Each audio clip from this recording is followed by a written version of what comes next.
오늘 우리가 함께 볼 묵상 말씀은 마태복음 12장 43절부터 45절 말씀입니다. 더러운 귀신이 사람에게서 나갔을 때 물 없는 곳으로 다니며 쉬기를 구하되 쉴 곳을 얻지 못하고 이에 이르되 내가 나온 내 집으로 돌아가리라 하고 와보니 그 집이 비고 청소되고 수리되었거늘 이에 가서 저보다 더 악한 귀신 7을 데리고 들어가서 거하니 그 사람의 나중 형편이 전보다 더욱 심하게 되느니라. 이 악한 세대가 또한 이렇게 되리라. 예수님은 더러운 귀신 들린 자에 대한 비유를 말씀합니다. 그 비유의 대상은 여전히 예수님을 대적하고 받아들이지 않는 바리새인들과 서기관들입니다. 오늘 말씀에서 더러운 귀신이 사람에게서 축출당했습니다.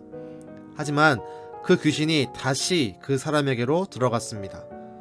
그런데 이번엔 혼자 들어가는 것이 아니라 악한 귀신 7을 데리고 들어갔습니다. 그리고 그 사람은 그 전보다 더 힘든 상황이 되어버렸습니다. 그렇다면 왜 이 사람에게 다시 귀신이 들어갔고 더 많은 귀신이 들어갔습니까? 바로 여기에 우리가 묵상할 말씀의 중심이 있습니다. 귀신이 나간 그 사람이 여전히 비어 있었기 때문입니다. 오늘 말씀에 보면 귀신은 자신이 빠져나온 그 사람을 집으로 표현합니다. 그리고 다시 돌아가 보니 그 집이 청소되었고 수리되었지만 비어 있었다고 말합니다. 모든 것이 회복되었지만 결정적으로 그 자리에 주인이 없습니다. 그 주인이 없음을 기뻐하고 귀신은 다시 그 사람 안으로 들어갑니다. 다른 귀신들과 함께 말입니다. 우리의 삶에서 때때로 하나님의 기적을 맛볼 수 있습니다. 오늘 귀신의 축출이라는 말씀은 바로 이런 기적을 의미합니다. 하나님의 능력, 권세 혹은 여러 가지 은혜로 우리의 삶에 위대한 은혜를 경험할 수 있습니다.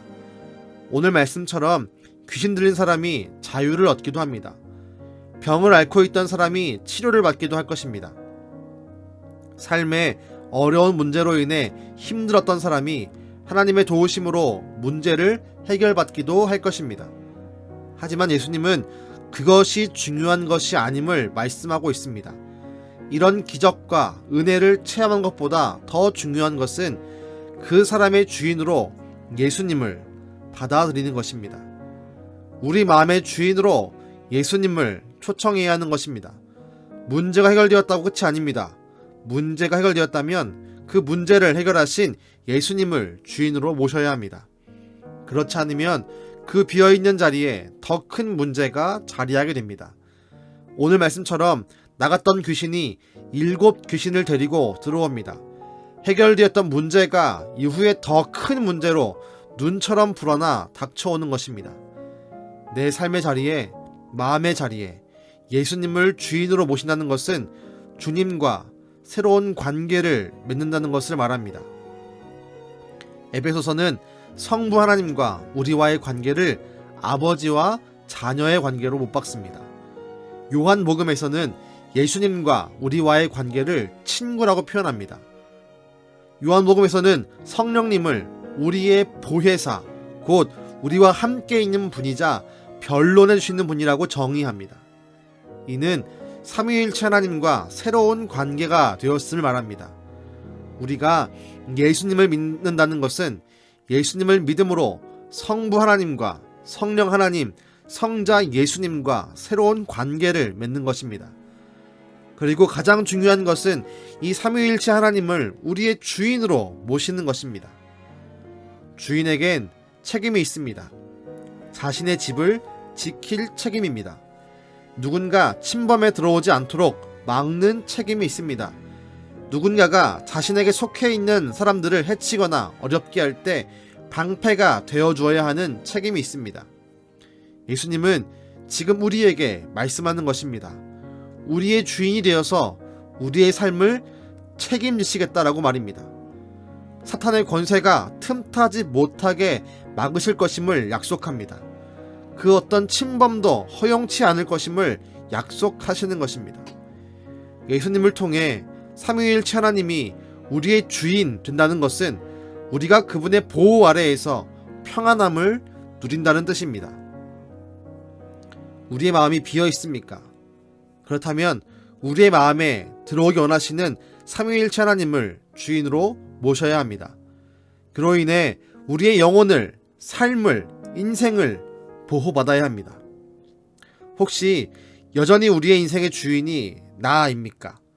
그렇다면 하루빨리 나의 주인됨을 내려놓으셔야 합니다. 내 힘으로 막을 수 있는 일이 많지 않습니다. 하나님이 도와주셔야 막을 수 있고 해결할 수 있습니다. 인생의 주인의 자리를 내려놓고 그 자리를 주님께 돌려드리십시오.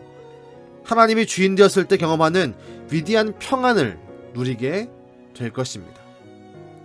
우리의 주인 되신 주님을 기대합시다. 그분께 모든 것을 맡깁시다. 우리의 삶이 더 은혜롭게, 더 평안하게, 더 행복하게 변화될 것입니다.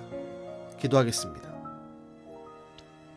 하나님, 우리의 삶 가운데 주님이 진정한 주인 되기를 간절히 소망합니다.